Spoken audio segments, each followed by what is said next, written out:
Story 1. Old Man Werther.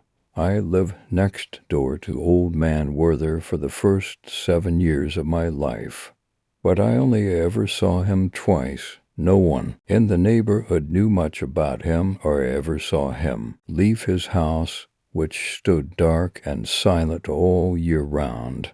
His back garden was always a mess, with dying flowers and brown scratchy shrubs growing out of control, but the grass and the bushes never became quite so badly overgrown that you knew it was entirely neglected. My dad used to joke that Mr. Werther must tend to his garden in the dead of night. My best friend and lived next door but one, with Old Man Werther in between, and was mad about football, and all we ever seemed to do after school was boot the ball around any of our backyards, and, of course, every 5 minutes the ball would be over the fence onto our reclusive neighbor's property. We'd learnt that knocking on his door was no use, so whoever kicked it had to clamber over the fence and retrieve it themselves. I dreaded going in, rooting through the tall bushes for the ball. Sometimes I thought I saw the curtains twitch in the gloom, and was always bolder than I was, and he'd tease me as he knew I was afraid. Hanging over the fence, watching, he'd shout that Old Man Werther was looking out of an upstairs window, then a downstairs window. Then he was opening his back door. I wasn't quite gullible enough to believe him, but still I couldn't breathe until I had chucked the ball back and flung myself to safety. And wasn't a bad kid, he was just cocky and a test-taker. When it was his turn to fetch the football, he'd pee in a bush, stomp on as many decaying flowers as he could, and creep right up to those black windows to peek inside. He'd tell me he saw the curtains snap shut, but I always thought he was just winding me up. A thin kitchen window was always open a crack, and he'd suggest we try to open it further and climb inside to see if the old man had secretly croaked years ago, as was widely assumed. One afternoon after school, I was aimlessly kicking the ball about, alone as and hadn't called round, even though he'd said he would. Inevitably, the ball soon went over. In horror, I watched it bounce against a knackered old oak tree and sail straight down to Old Man Werther's house, much closer than I'd ever been before. My heart still. It took an eternity to creep along through the long yellowed grass before finally lifting the ball and feeling like Indiana Jones when he held aloft that little golden statue. Emboldened, I was compelled to have a quick look through the nearest window. Nothing, just a pure black hole, with tattered brown curtains on either side. As about to turn and stride away, and I saw a movement. A face appeared. It was my friend, and he was only there for a second. His face was bright red. He looked me in the eyes through floods of tears. I couldn't hear him through the dirty glass, but it looked like he was screaming his little lungs out. Then an arm, so thin and pale that it looked like a bone, hooked in beneath his chin, and he vanished. The curtains were thrust shut. 3 seconds later I was hammering at my back door to be let in. My mom thought I was messing about at first. Then she suggested that I had imagined things. She knew I was scared of our strange neighbor, but she soon began to take me seriously and phoned in's mother, who was awfully surprised as and hadn't returned from school, so she'd assumed he had gone straight round to my house. The police were called. Several officers visited Old Man Werther, while a nice young officer spoke to me for what seemed about 4 hours, but no trace of him was ever found. Despite to further searches over the next few days, the same young officer returned a week later and told me that Mr. Werther wasn't a suspect and that my mind had been playing tricks. She pointed out that Mr. Werther was in his late 80s and had never been in any kind of trouble before, but she seemed troubled and unsure of her own words someth, and came to light during the investigation that surprised the whole neighborhood. Old man Werther is living as a rather brilliant children's illustrator. The police had found literally thousands of small sketches all over his walls. He'd worked with the same prolific author for years, churning out 4 or 5 children's novels a year. I wasn't a big reader, but I knew I'd spotted one of their books in our school library, so I didn't waste any time the next day. I couldn't wait to have a look. I soon wished I hadn't. It was a cheesy novel touring a group of kids around my age who solved a burglary or something. There were 15 or 16 illustrations breaking up the text. One picture was of 3 boys playing football in a suburban backyard, and they did, and half resemble me and Ann, another lad we knew. Even the clothes were similar. Hands trembling, I flicked through the book. There I was again, along with more kids who all seemed to closely resemble ones who lived near me. One picture showed an creeping through an overgrown garden to peer through a dark window. I shoved the book in my mum's face and blabbered about the spooky similarities, but it was a drained and listless face. My mum had changed a great deal over that long week. Ann's mum was a good friend, and in himself had that rambunctious cheekiness that all Miss seemed to love. The neighborhood had changed forever, and we only stayed there for another few weeks before finding a new house across town. She assured me that any resemblance was a coincidence, that it was all in my little mind. I spent those last weeks in the old house terrified by the thought of old man Werther peering from his upstairs windows, from where he had a clear view of 9 or 10 local backyards and maybe 20 local children. I didn't like to play football there anymore. I cycled back to the old street once or twice over the years, figuring that old man Werther must have died by then. I think I was seeking confirmation of some sort, but each time I returned, that one house stood out in the otherwise bright and lively road, with its dead plants and back windows. He'd be over 100 now, but perhaps he's still in there. I don't know. The last time I ever went back, I saw the young family who had moved into our old house.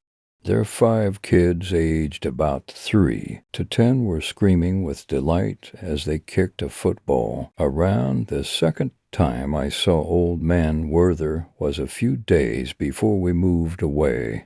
I'd become a very troubled young man, and my fitful sleep was filled with torments, waking in a familiar panic at around midnight. I sat up in bed and peered out of the window over the backyard. Under the bright full moon I saw a figure next door. He was just skin and bone, but very tall, bald on top, with long, tangled silver hair down to his slender shoulders. He had terrible overbite, and several jagged teeth pointed down his lower jaw. His nose was crooked, as if once broken. His white chest was bare. He wore only heavy ancient green overalls.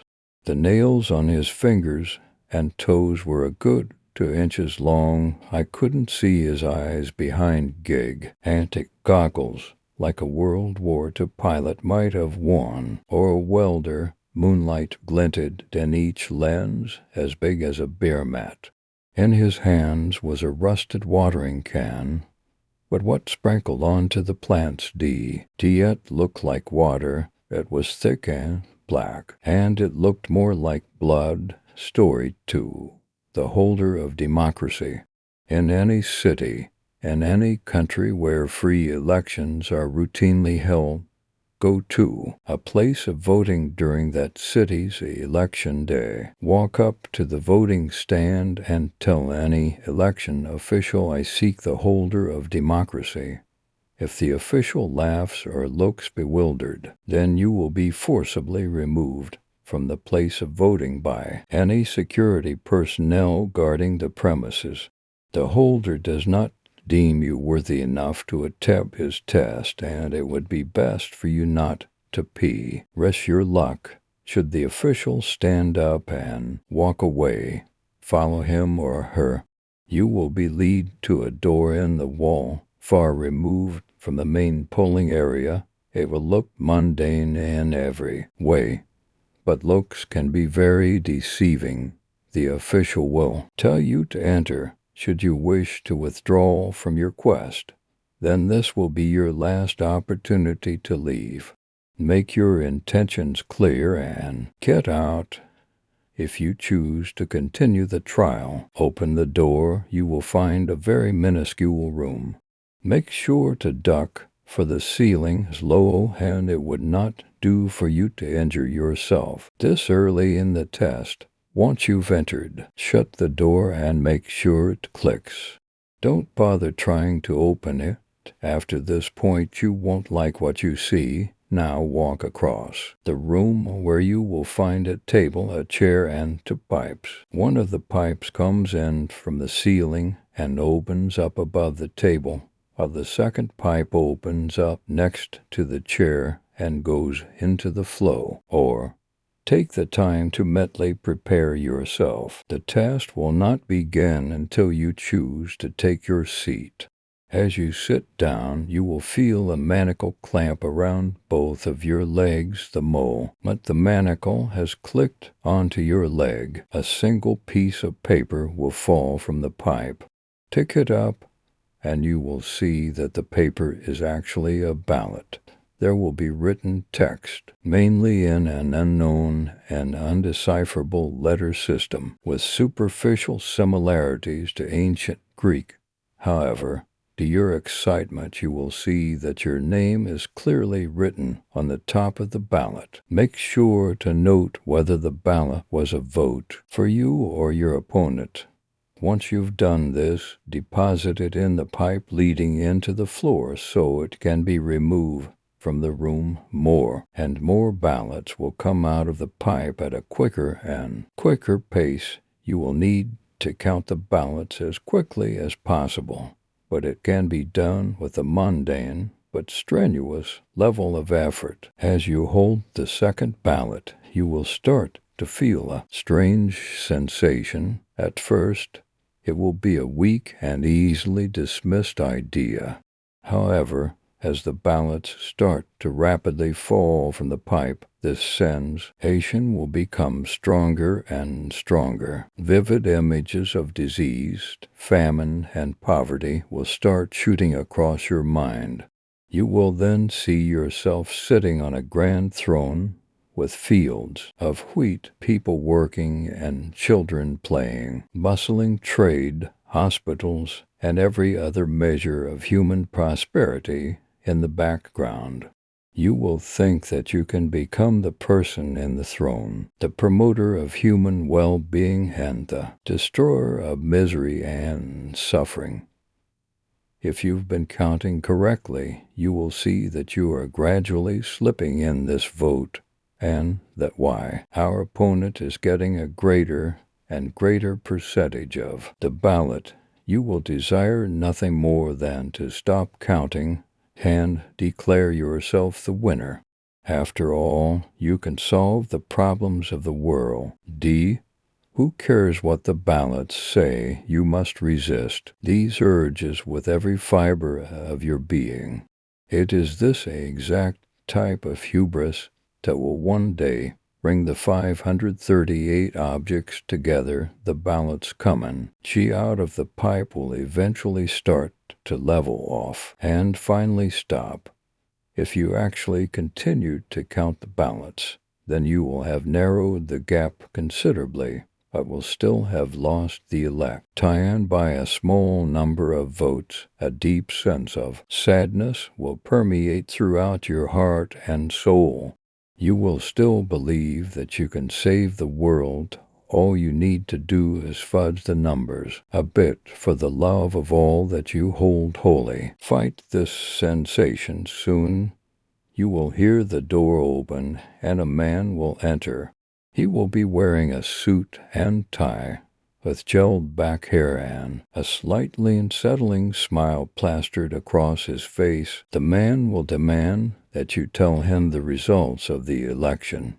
Immediately and truthfully tell him the number of ballots that were marked for you and for your opponent. No matter how much you want to lie, one of three things will happen.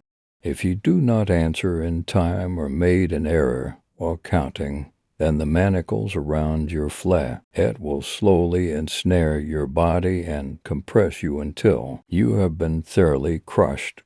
Consider yourself lucky, for the man will have no hard feelings about your honest mistake. The pain will be temporary, and your soul will be free to leave. If you cannot resist the temptation and falsely claim that you are the victor, then the man will jam you into the pipe leading into the ground. When you fall through, you will see that you are in a room exactly like the one you were forcibly removed from. You will have 30 seconds to make one of three choices. You could choose to sit down to take the test for eternity. However, please note that this time around the ballots will be much hotter, sharper, and jagged. Alternatively, you could do nothing. When 30 seconds have passed, you will feel a splitting pain in your chest as your soul is destroyed and you cease to exist. If, however, you are truly daring, you can take the third option, opening the door. As you step out, you will see a world that looks like a subverted vision of your kingly images. Where you once saw grain, you will see miles of cracked and dried-up fields. Where you once saw prosperous businesses and hospitals, you will see boarded up and badly dilapidated buildings. Where you once saw people working and children playing will be dead and mangled bodies as far as the eye can see. Some of these were political dissidents, brave and just individuals who were murdered for resisting tyranny. Others were rivals for power, but most were simply innocents destroyed by the megalomania of their leader, specifically the demonic figure clad solely in black that sits on a throne of skulls in the dead center of this macabre scene. This figure is you, or what would have eventually become of you had your attempts at election usurpation succeeded. You believed that you could promote human prosperity by going against the election results, ignoring the will of the people and assuming total power. However, the only thing your decision promoted was despotism, corruption, and murder.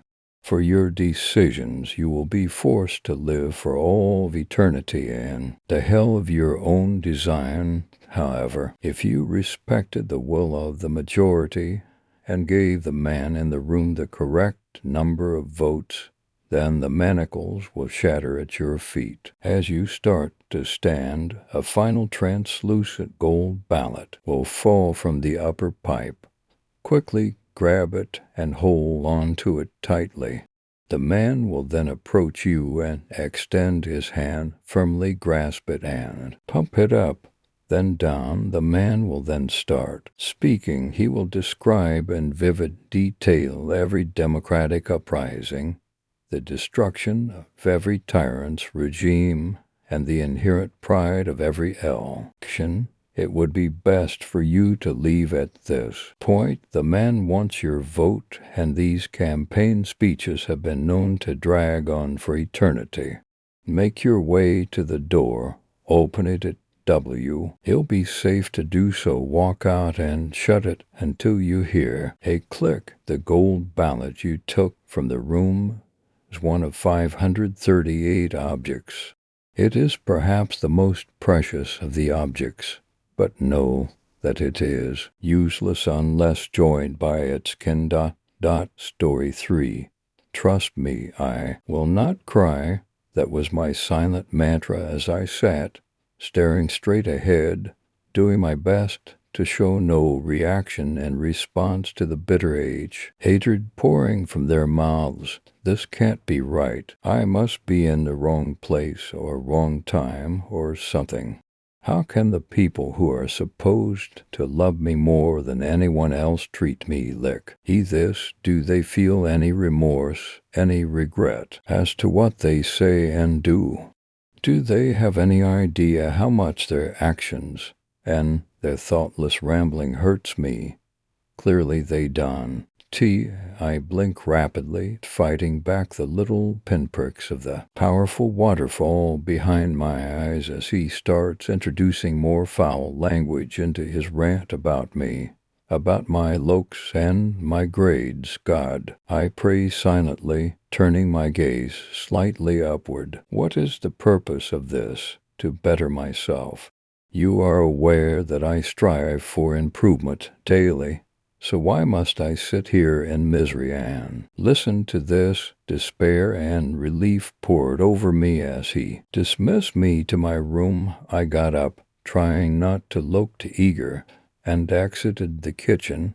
In my room, I ran into the bathroom and locked the door. I flicked on the lights and fell to my knees in the center of the cold, tiled floor. I kneeled, my clenched fist pressing into my thighs as I felt the brunt of their verbal beating take its toll. Lines I heard the echoes of their shouts in my head. Worthless girl, useless child, brainless creature.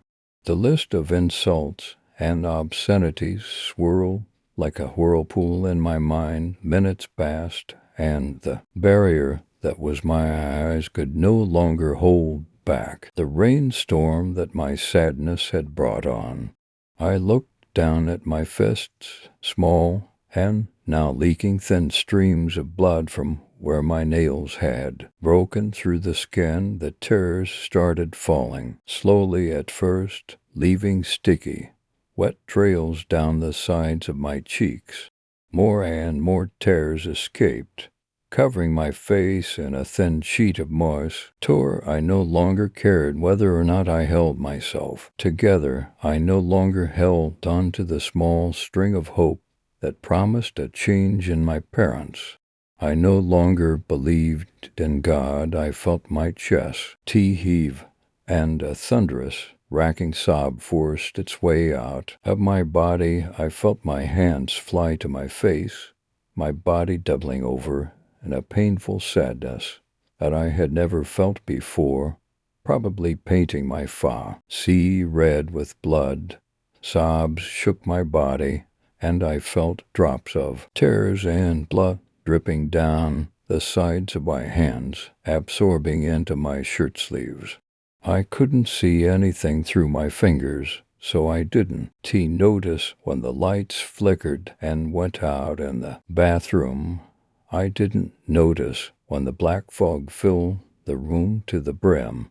I didn't notice the being behind me until he spoke. Sadness is such a powerful emotion, is it not? Fear instantly replaced the sorrow in my body. I parted my fingers in front of my eyes, trying to see something, but what met my eyes was blackness. I didn't respond to the being with a deep, silky voice, faintly colored with a European accent. Of course it is, he said. Look at the effect it has on you. He paused, and I heard him take a step to my left. You poor girl, how cruel it was of God to force you into a harsh reality such as this. he took another step forward. "You know," he said, his voice getting louder, yet softer, almost like purring, as he crouched down next to my ear. I could feel his breath, warm and sickly sweet smelling, against the side of my face. "I can help you escape it all. I can give you everything that you have ever wanted and more. Every answer to every question, all the happiness, freedom, and respect that you deserve. It can be yours. You want that, don't you?" I heard a faint sound of fabric rustling, and I felt the brush of his cool, slender fingers against my cheek. "All you have to do is say yes," I thought to myself. "No, I don't want that. There's something wrong with this whole situation. This can't be happening. This being is filling my head with sweet murmurs, empty promises, and false hope. Isn't he? But then again, what if this being whose were teeming with my exact thoughts and desires was speaking the truth? Could it be true? Could this being truly hold everything I had ever wanted, everything I had ever needed? This being knew what I wanted, and they were willing to give it to me. Inside my head, I was having a fight with myself, my brain telling me to turn him down, and my gut telling me otherwise. "Yes," I whispered, my throat still feeling hoarse from the onslaught of terrors I had felt moments ago. "That is what I want." I heard the sound of fabric shuffling once again as the being moved directly in front of me. My fingers were still pressed against the front of my face, obscuring my vision. He gently pulled my fingers free from my visage and dropped them, palms down on my thighs. But even so, with nothing blocking my line of sight, I still couldn't see anything. In the darkness, even though I couldn't see a thing, I knew when he leaned his face close to mine, close enough for the tip of his nose to rest against mine, close enough for him to lower his voice to what was barely a whisper and still be heard clearly. "I will make you happier than you could ever imagine," he says. "You would have never tasted pure, true elation until now, sweet girl." He pauses, taking my hands in his.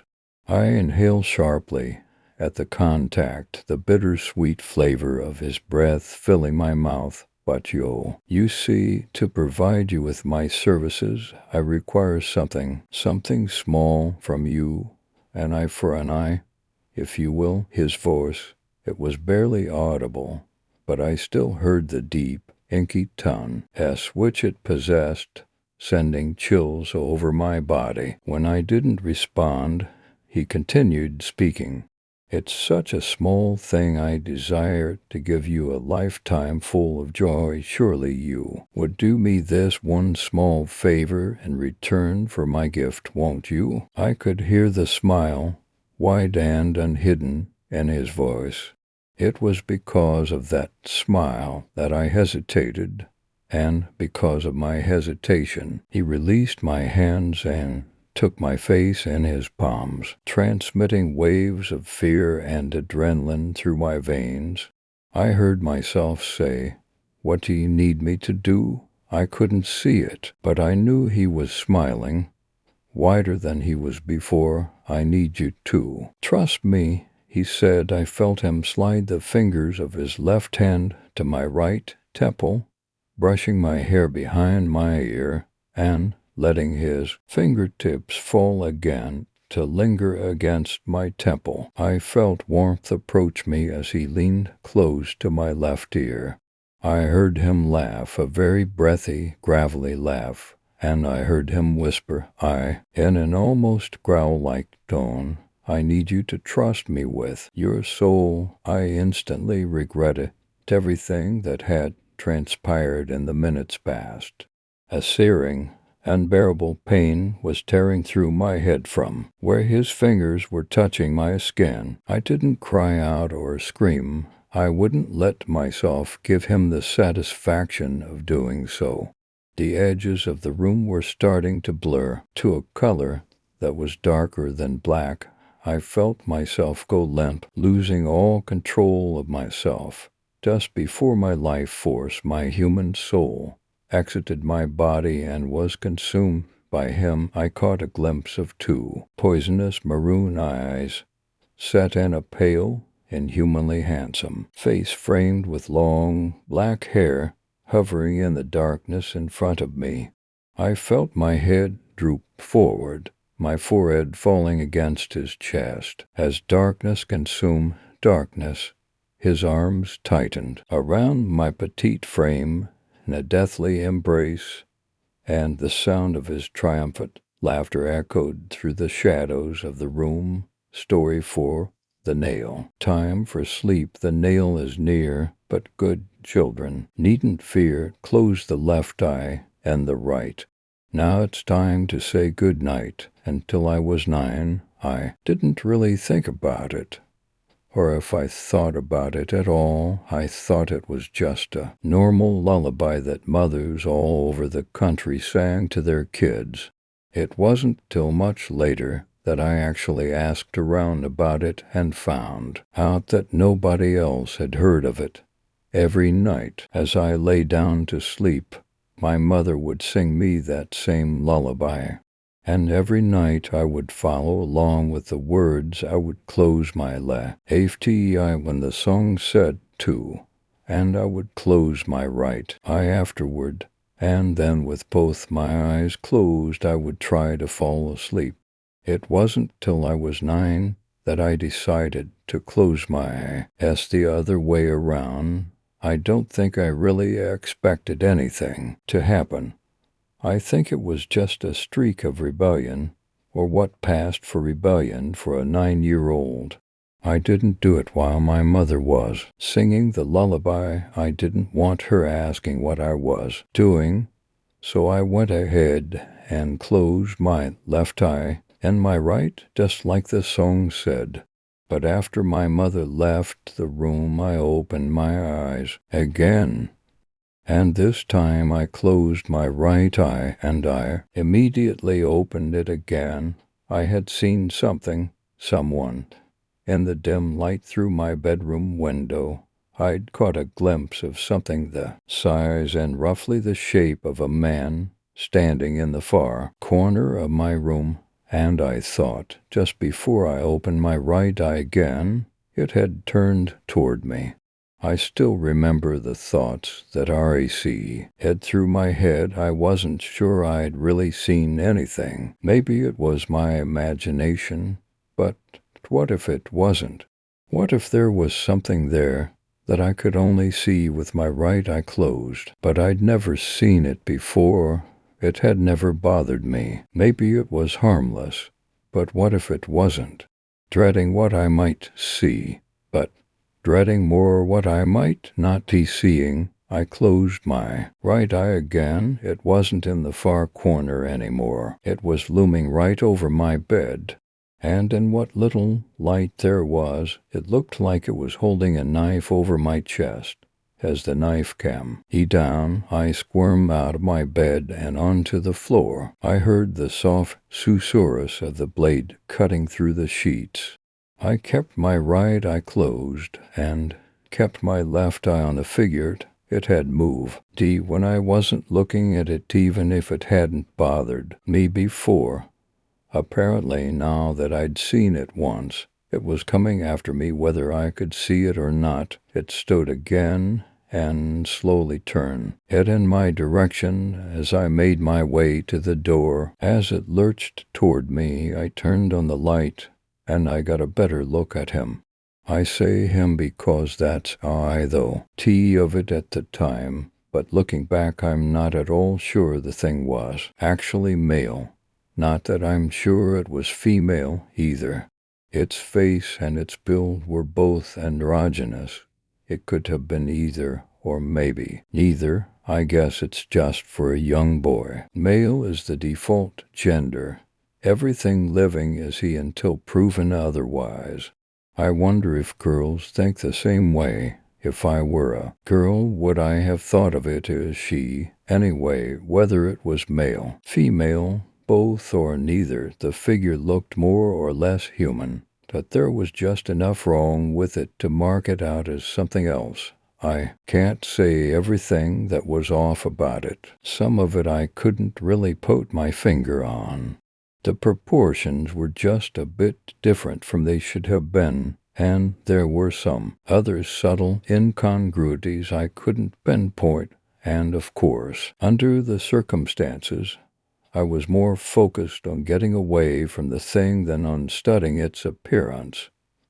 But even so, there were 3 features that stood out. It had just one eye, bright blue and wide open, not in the center of its forehead like a cyclops, but just where the left eye would be on a regular human, where the right eye should have been wasn't a hole or a patch. There was just unbroken skin, like an eye had never been there, like an eye didn't belong there. That wasn't even the weirdest thing. Gee, I think the weirdest thing was its mouth. It was smiling, its lips wide open, but there was no opening between those lips, and there weren't actual teeth either. What was there looked like just a flat plate of bone or ceramic with the outlines of teeth painted onto it. That was the weirdest thing, but not the most frightening. What scared me most was its claw, singular. What I had thought was a knife in the dim lighting from the window wasn't a knife after all.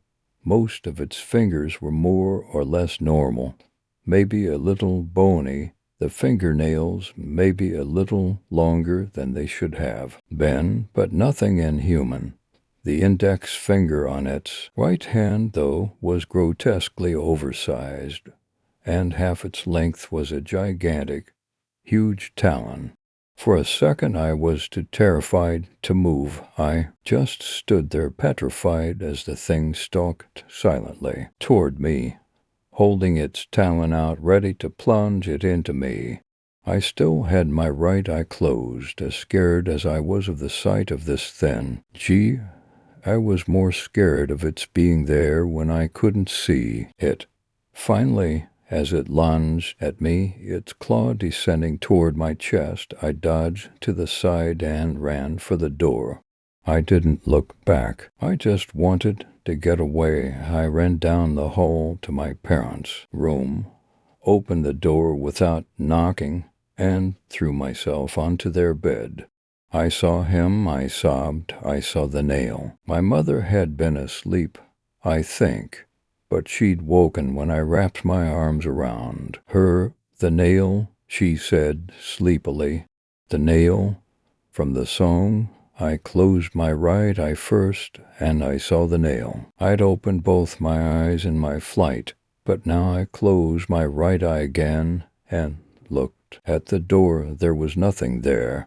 I looked all around the room, but the figure was gone. Honey, it's just a song. Why, Mother told me it's just a song, but there was something in her voice that struck me as unconvincing, and I wasn't sure I believed her. I still don't, anyway, as much as she tried to assure me I had. Nothing to worry about. She didn't object to my sleeping in their room. From then until we moved out of that house, which we did only a few months later. In the time since then, I've thought of plenty of questions about what I saw that night. If the nail was real, if that's what I saw, and my mother knew about it, why had we stayed in that house for so long? Why hadn't we moved before I asked? For that matter, why hadn't I seen it before? Of course one followed the instructions of the lullaby when I went to bed, but could it really be that I'd never closed my right eye at any other time? Did he nail only show up at night? Or could it be that I was so habituated by the lullaby to closing my left eye first that I always unconsciously did that, and I'd really never closed just my right eye before? Anyway, though there's a lot I still wonder about it. Nobody else seems to have heard that lullaby, so I guess the nail, if that's what it was that I saw, probably must have been confined to that house. Even so, there's enough I don't understand, that since I was 9 years old, I've never closed my right eye without the left, not when I go to bed, and not at any other time, just in case. Story 5. Tormented. When will this soul be put to rest? How long must I sit, writing my will in these coded ways, forcing these walls to bear my misery? A little girl lies sleeping in her bed. No more than 7 is this girl, who rests though the sun has greeted her room with warming rays. Darling, wake up, her mother calls through the door, gently tapping. It to stir the girl. I'm awake, she calls from under her blanket, yawning. She sits up and greets the day. But that night her mother kisses her and tucks her in. Sleep tight, Don. Let the bed bugs bite. Night, Mommy. The little girl smiles, gazing into her mother's eyes. They were noting more than spheres of color. What they held an entire world to the little girl, one of understanding and compassion, one that never let her down. The lights went out and the walls began to move.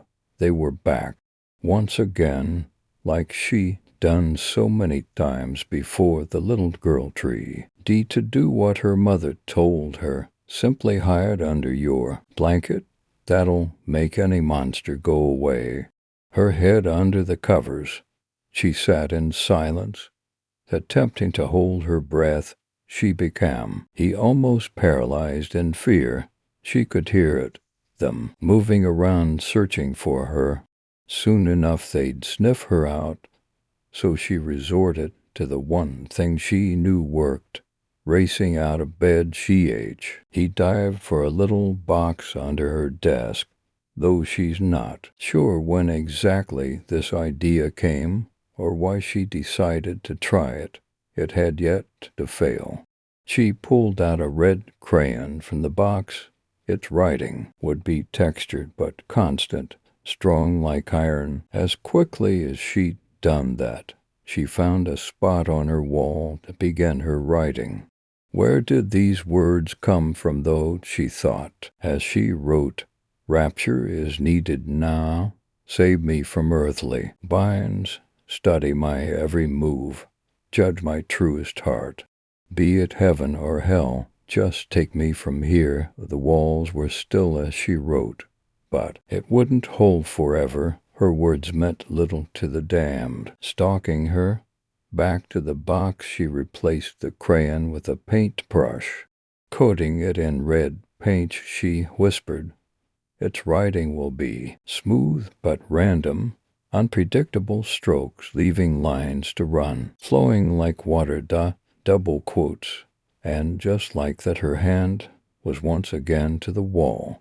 "Tell me again the story of how I may be sane, the one you believe is true. And I hope it. Tell me again why I shouldn't cry at night, why the sight of stars should make me smile, and the moon make me calm. Tell me again why you treasure my every motion, why the sight of me doesn't make you cringe, why the thought of me doesn't make you scream." One final time she rushed back to the box, this time pulling out a red-colored pencil. "Your writing will be small and light, almost invisible, very fragile. I wouldn't want you to break apart in my grasp. Intangible like a cloud." With this she wrote, "Night falls again, and so they come as they always do. I'm no longer surprised, no longer worried. If they kill me now, so be it. No longer would I be tormented." All was completely quiet now. She didn't hear them, and they didn't seem to be sniffing her out any longer. Her work was done for tonight. In the morning all this would be gone. She wasn't sure why, but her words hit from the light they hid. With the moving walls, the next morning everything played out. The same, like always. Night fell with storm clouds rolling in. The little girl was being tucked in when lightning hit and the power went out. It's Oka. Her mother was going to tell her, but her eyes quickly turned to the walls. Almost covered in the girl's work, her mother looked shocked and angry. "How? What is this?" she yelled at the girl. "Mommy, it's the monsters." The little girl tried to explain. "They're coming now." "I don't want to hear it. I've heard of imaginary friends, but never a child blaming imaginary monsters. Tell me, where are you keeping the stuff you used to make this?" Afraid of her mother's tone, the little girl pointed to her box. There, with that, her mother took the box and walked out. "Go to bed," she said simply. "No kiss goodnight, no tucking, just go to bed." And then the walls began to move. The little girl hid under her blanket. There was no other option now. She didn't have her iron, her water, or her clods of red. She couldn't think of anything that could possibly. Just like that, the little girl remembered one day when she'd been riding her bike and fell off. Her skin got tore up, and this red stuff her daddy called blood was coming out. It didn't hurt all too much, and it had made her really curious, so she asked her daddy what blood was. He told her it was stuff that flowed through her whole body, and that it was very important. He showed her these colored lines on her skin. He called veins the paths blood used to trace. All she had to do was break her skin. No problem. She knew how she could do that, too. She jumped out of bed and rushed through her door, down the hall and to the bathroom. She passed her parents' room, a place she'd gone too many times for help, but this was something her parents couldn't help her with. In the bathroom, she found a razor, the thing her mother used to make her SK in smooth. She remembered once her mother accidentally cut herself with it. This would work fine. The little girl rushed back to her room, the walls moving around her the whole way. She sat down in front of the wall where she could write. Studying her skin, she searched for a vein to cut into. It didn't take her long to notice one on her wrist, so she cut it. The lick she'd seen only a few times in her life began dripping to the floor. This hurt more than when she crashed her bike, but it would have to do. She stuck her finger on the wound and let blood run onto it. Then, sticking her finger to the wall, she began to write. Written on the wall and read, "My thoughts and feelings crushed by liveliness. Snatched away, my life is draining. Let it fade, for in this life I cannot live." If there's nothing, before she could finish, she felt her world growing darker. It was a darkness she'd never felt before. Her eyelids becoming heavy, her arm becoming stiff. He fainted onto the floor. The next morning a scream was heard by the neighbors, that of the mother who found her little girl lying on her bedroom floor in a puddle of her own blood. The mother almost collapsed, catching herself on the doorframe so she could proceed to call 911. But as she did, the light switch flipped off. The curtains not yet drawn. The room was completely dark. What GSAW could only be described physically, for it was too strong for her mind to grasp. Around the walls were poems, all written in red, one above the little girl written in her blood. But what caught the mother's attention most of all were the footprints. Something had been walking around in the little girl's room. On the floor, walls, and ceiling, they'd caught the little girl's bee, lewd and trailed it around her room, the footprints of demons. She'd said, a little girl tormented by figures of pure evil, with no one to turn to. She resorted to old warding spells that were placed into her knowledge by higher powers, though her parents could never see the demons. In the darkness of the demon's realm they could see the little girl's words, as they were written Y.Th mortal tools. Finally, with nowhere else to turn, the little girl resorts to her blood, killing herself in the process, and unknowingly she leaves an immortal substance for the demons to tread through, who thus leaving a trail as they moved. Story 6. Walk. October winds are the coldest. After an unfulfilling day in the office, Jane thought a breath of fresh air would clear her mind. Despite working under a female supervisor, the competition was even stronger despite Jane having returned from 6 months of medical leave. The sun set over the climbing skyscrapers, ricocheting deep hues of magenta and crimson across the brick office buildings. Jane crossed the cobblestone pathway by the Bohemian Garden across from Porter Boulevard where she worked. It wasn't a very large park, but nonetheless gave locals and Rio a state boost to their value. She had often admired the bridge, appearing as though dwarves carved it themselves.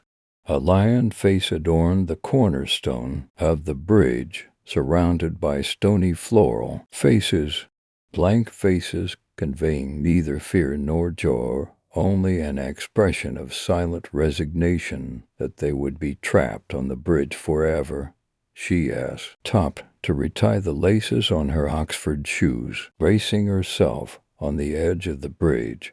It would be twilight soon, and crossing the park usually took about 20 minutes. At a brisk pace, the constant ache of the office kneaded away as she trod across the uneven pathway. Quiet, the occasional whistle of a nearby sparrow. A sharp October breeze rustled the shrubbery lining the path.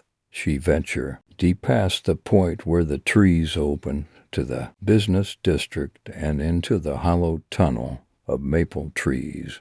The crunching of fallen leaves became melodic and easy to ignore. It had been 6 years since she had taken this particular route home. It had been the end of May. The noonday sun shone through the trees as she took her lunchtime stroll, having already eaten her apple and sandwich. It was in this next clearing that she had seen him. He had smiled at her, riding by on his bicycle. He wore a dark brown suit and derby hat, tipping it to her as he slowed his bicycle to a walking pace. What a pleasant face he had! Another whisk of cold air blew against her arms, bidding her cross them. They had talked for quite some time, causing Jane to return late to work, but with the promise of meeting at the same place the next day. So they did. The ragged flap of wings startled her as a flock of crows soared from a tree. They cawed and swept away into the fading violet-esque. Jane heard his low voice coaxing out her innermost secrets as she blushed uncontrollably. She felt his rough hands touch her rouge-smitten cheeks.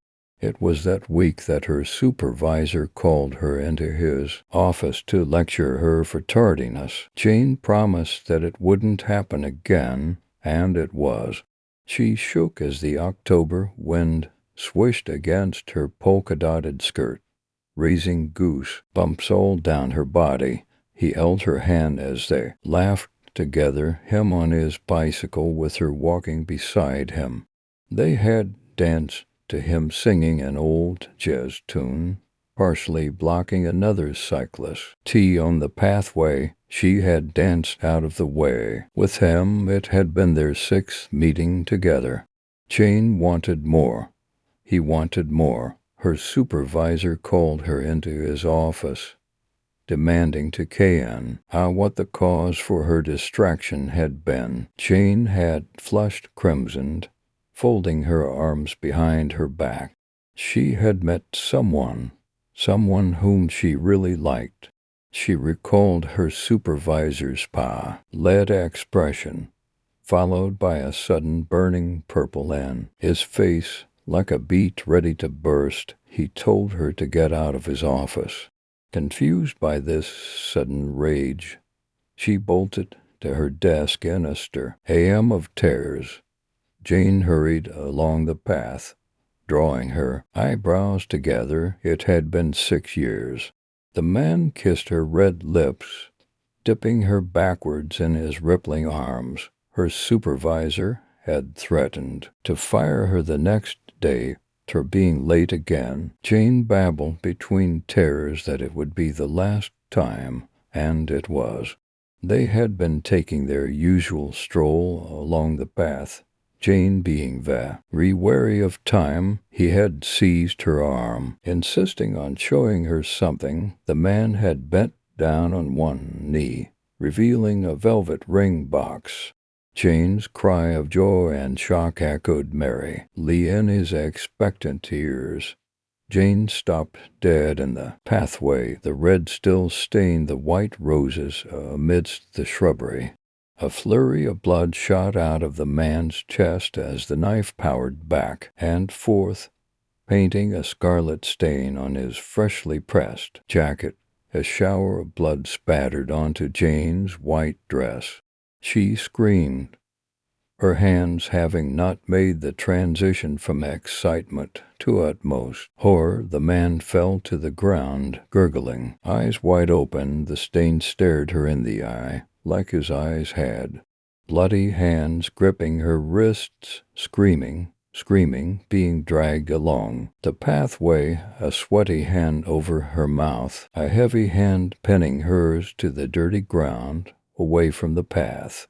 She beat and clawed at seemingly nothing but a wall. An explosion of pain mounted in her left temple, then at her neck, only feeling the breeze across her belly, then an intense, sharp pain within her. A smothering pressure covered her, a throbbing rhythm surged, and stopped. The air was still. Jane opened her eyes, breathing raggedly.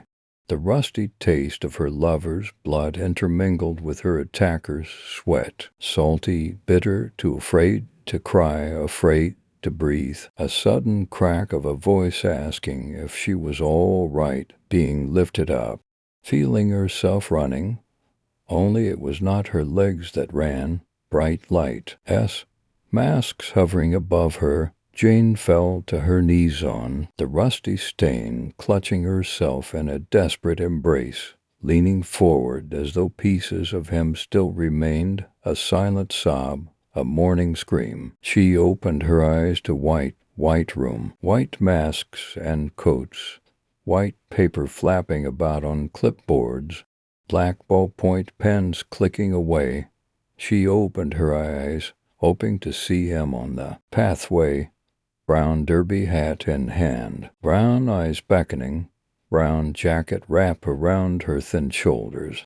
She sat up in the white bed, trying to think, focusing on moving air from a mouth to her insides, focusing on swallowing. 6 months went by, minutes passed. Jane read the papers, reading her gender and headlines, seeing his face alongside condemning rhetoric and skeptical questions, reading dramatic interpretations of her doctor's words typed alongside a journalist's career-making delivery.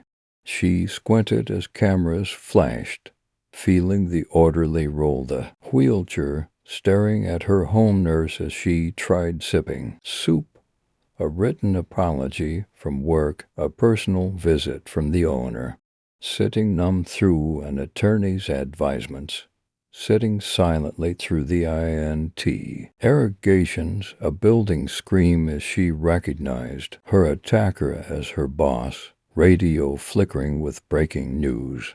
A trial set, a jury selected, a unanimous verdict, a sentence announced, a cheer from T. Courtroom. Jane sat silently, as though an electric chair would ever bring back those brown eyes. Drinking a little at first to dull the aches, drinking more at night to offs. T seeing his face in her sleep, drinking alone to quench the burning violation given to the only one who knew her.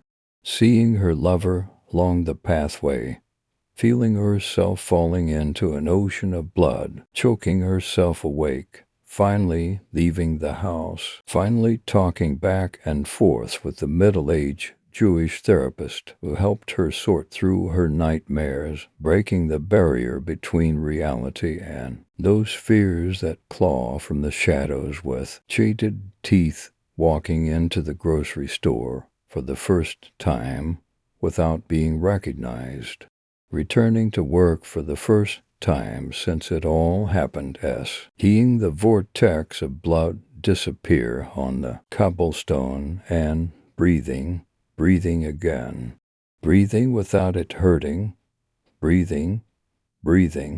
Jane lifted her eyes from the pathway and blinked. Oh, clear the tears, it was dark. The lamplights along the pathway beamed, as though nodding in sympathy. Jane rose from her knees, adjusting the leather belt on her messenger bra. She wiped her nose on her hand, smearing it on her skirt.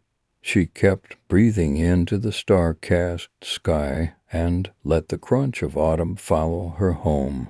Story 7. The Teacher. Hello, I have just escaped death, and from what I can tell I am one of 3 to do so at this point in time.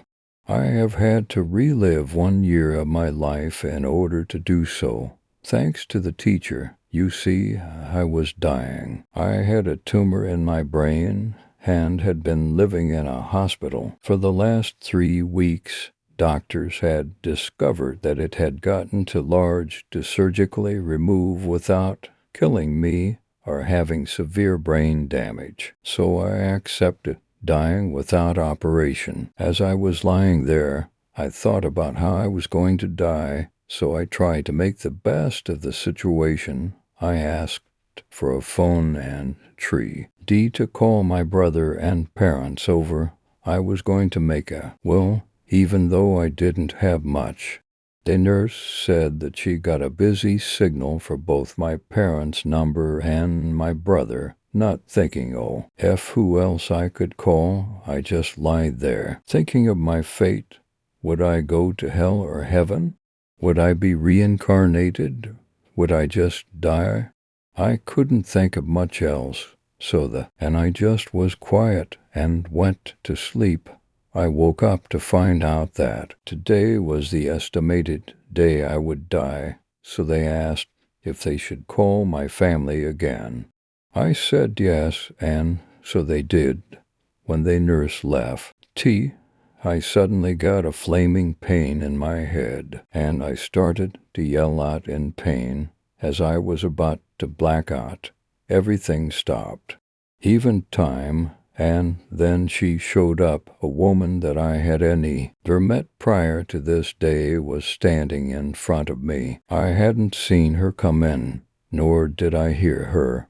She introduced herself as the teacher and asked me to follow her.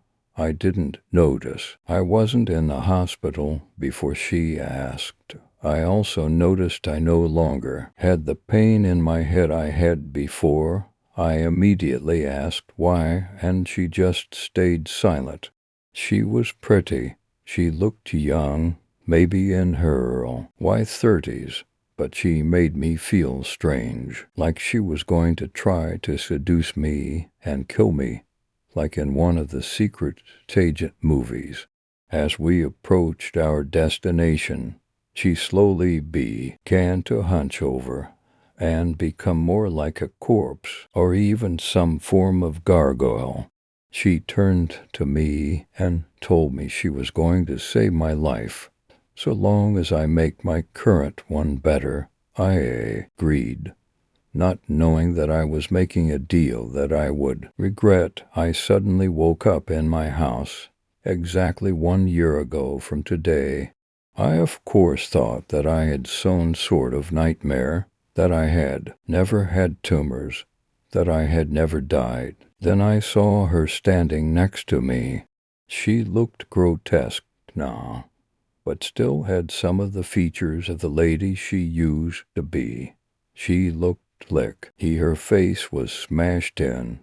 She was pale. She had multiple gunshot wounds. She was missing part of her right arm. She had tire tracks on her. She had a slit throat. But the part that made me feel scared was that she had a large bump in her skull, meaning that she had my tumors. "Thank you," I said. "Did you really just heal me of my tumors?" "Yes. In order to live, all you must do is make your life better. If you can do that, you may live," she responded in a raspy, gurgly version of her original voice. I got out of bed and began my morning routine and started my first day by almost getting hit in the face by a baseball. I yelled at the kid who threw that and scared him off. Then a pigeon crapped on me. The entire first day was filled with bad things happening to me and getting upset about them. How was I supposed to make my life better if everything makes it worse? After about 3 weeks, I was mugged. I had about $300 in my wallet, not to mention cards and my ID card. I was shot in the foot during the process as well. I then saw her again. She had been showing up recently, and I don't know why. I assumed that meant I was doing the right thing, but I couldn't do anything after being mugged, so I just ignored her presence and left. At the turn of the new year, I was at a party with friends that weren't all the onto being sober. We got drunk together and I passed out. When I came to, she was there, standing over me like a vulture, trying to find the best part to eat first. I asked why she was here, and she responded with, "Shape up, or I will kill you." She didn't come back for the next 3 months. I tried to make my life better, but bad things just kept happening. My pet fish died. The power went out for over a week, so I couldn't get any work done, nor could I watch my favorite TV shows for that matter, and I was mugged at least 3 more times. I don't know why people neck I'm such a good target for mugging. She showed up at my house after I got back from work, and she was on my bed. She looked angry, and she was holding a whip. I asked her to get off my bed so I could sleep. She got up and laughed, but not before lashing out with her whip on my back. I was knocked to the ground and was in immense pain. She wasn't seen again until August. At that time I was once again diagnosed with tumors in my brain. I asked if they could do surgery immediately, and they said that I didn't have enough money. I then saw her standing behind the doctor, smiling deviously, and the doctor left. She said, "You didn't make your life better. You have a month to prove to me you're worth sparing." Then she disappeared. I was in shock. I was really going to die. I realized that my life was filled with hatred, laziness, greed, and depression. I needed to fix my life before I ended it. So I immediately ran out of the doctor's office to try to do things to redeem myself. I donated money at charity. I worked at a homeless shelter. I tried to get more work done at the office and I swore off drinking for the month. However, when the tumors got too big, I wound up in the same situation as before, lying in a hospital bed, one day left to live. I once again felt the flaming pain in my head and started to black out once more when she showed up once more. She asked if I felt like I had redeemed myself. I thought about it. I explained how I had volunteered at a homeless shelter. I got a promotion at work, and that I haven't drank since she spoke to me. She asked again if she thought I had redeemed myself. I realized that I hadn't. I had drank my last year to live away, yelled at people who were rude to me, and never really worked hard at anything. No, I said, that's enough then. She responded. She left and I then blacked out. I woke up to find out that they had indeed found a way to remove my tumors and that I would live to a ripe old age. I agreed to the surgery and was healed enough to leave the hospital 2 days later. As I was about to leave, I asked if I could call my family. The nurse looked sad. Suddenly, the nurse said, "Didn't you know your parents and brother died in a car crash trying to visit you? It was all over the news. She spared my life but killed the people I loved. As you read this, I may already be dead of depression-fueled suicide, but who knows? Maybe my family could be shocked back to life or something. I don't know. I just hope the teacher will salve them too."